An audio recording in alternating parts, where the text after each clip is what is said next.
चंद्रशेखर आजाद की रैली में बनेंगे 3 रिकॉर्ड। मुजफ्फरनगर जीआईसी ग्राउंड में रचा जाएगा इतिहास। 26 नवंबर से बदल जाएगी राजनीति की तारीख। मुजफ्फरनगर के जिस जीआईसी ग्राउंड में 26 नवंबर को चंद्रशेखर आजाद ने रैली रखी है, उसका इतिहास मौजूदा राजनीतिक दौर में बेहद क्रांतिकारी रहा है। सीनियर टिकैत के ऐतिहासिक बोट क्लब आंदोलन के बाद ये ग्राउंड किसानों के लिए एक सेंटर बन गया और इस ग्राउंड में जब भी कोई बड़ी रैली हुई उसके बाद सरकार जरूर बदली। हालांकि चंद्रशेखर आजाद की रैली के बाद क्या होगा वो तो आने वाला वक्त बताएगा, लेकिन ये तय है कि उस दिन इस सरकारी इंटर कॉलेज के मैदान में कम से कम 3 रिकॉर्ड्स बनेंगे, जिसके लिए चंद्रशेखर आजाद ने कमर कस ली है।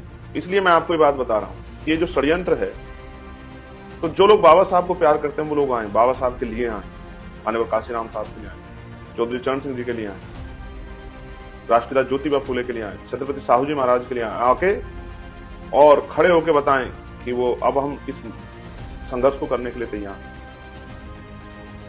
बाबा साहब के सपनों को पूरा करने के लिए। माँ सावित्रीबाई फूले, माँ रमाबाई, माँ अहिल्याबाई, मामला राम सुवर्मा, इनके सपनों को, महापुरुषों के सपनों को पूरा करने के लिए इनके लिए आए, इनके आंदोलन को आगे बढ़ाने के लिए आए। इसलिए मैंने आपसे अपील की कि आप आए। कहते हैं कि जिसने मुजफ्फरनगर का ये ग्राउंड भर दिया उसने पश्चिम जीत लिया, लेकिन क्या चंद्रशेखर आजाद ये कारनामा कर पाएंगे? क्योंकि उनकी पार्टी की तरफ से दावे तो कुछ ऐसे ही किए जा रहे हैं। इस रैली में 3 बड़े रिकॉर्ड्स बन सकते हैं। पहला, किसी भी राजनीतिक कार्यक्रम में पहली बार 50 लाख लोग एक साथ संविधान की शपथ लेंगे और अगर ऐसा हो गया तो ये भारत में एक इतिहास होगा, जैसा दावा आजाद समाज पार्टी की तरफ से किया जा रहा है। दूसरा, जीआईसी ग्राउंड को बड़े टिकैत के बाद कोई भर नहीं पाया और आजाद समाज पार्टी दावा कर रही है कि कम से कम 2 लाख लोग आएंगे। अगर ऐसा हो गया तो ग्राउंड भरना तय है, जो अपने आप में एक रिकॉर्ड होगा। तीसरा, मुजफ्फरनगर के जीआईसी ग्राउंड में जब भी किसान इकट्ठा हुए, सरकार बदली या फिर पीछे हट गई, तो क्या चंद्रशेखर आजाद भी ऐसा कारनामा कर सकते हैं? के सिपाही हैं, कहते हैं ना कि क्रांति के लिए किसी को बुलावा नहीं भेजा जाता, जिसके मन में क्रांति के बीज होते हैं वो अपने आप स्वयं उठकर आ जाता है। तो ये जो तीनों मंडल के हमारे कार्यकर्ता नेता हैं, मैं उनको बताना चाहता हूं, मेरे मन में जो चल रहा है वो आपको जानना चाहिए।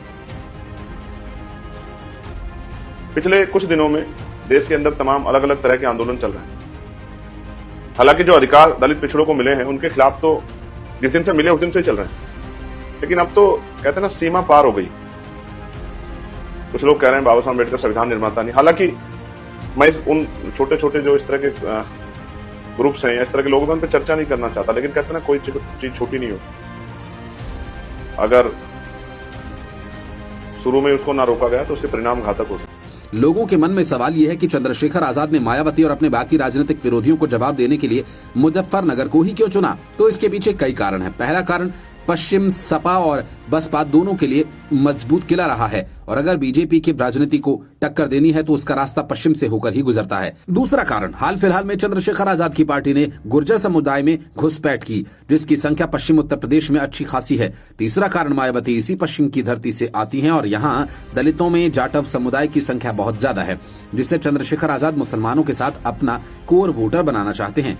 चौथा, मुजफ्फरनगर का ये ग्राउंड ऐतिहासिक होने के साथ साथ बड़ा भी है, जिसमें खुलकर अपनी ताकत दिखाई जा सकती है। इसलिए शायद चंद्रशेखर आजाद ने चुनाव सिर पर हैं और 2027 के विधानसभा चुनाव में अब ज्यादा वक्त नहीं बचा है। ऐसे में बिगुल फूंककर चंद्रशेखर आजाद एक कदम आगे निकलना चाहते हैं, साथ ही अपनी ताकत को भी आजमाना चाहते हैं। वैसे आपको क्या लगता है, चंद्रशेखर आजाद मुजफ्फरनगर के जीआईसी ग्राउंड को भर पाएंगे? कमेंट करके जरूर बताएं।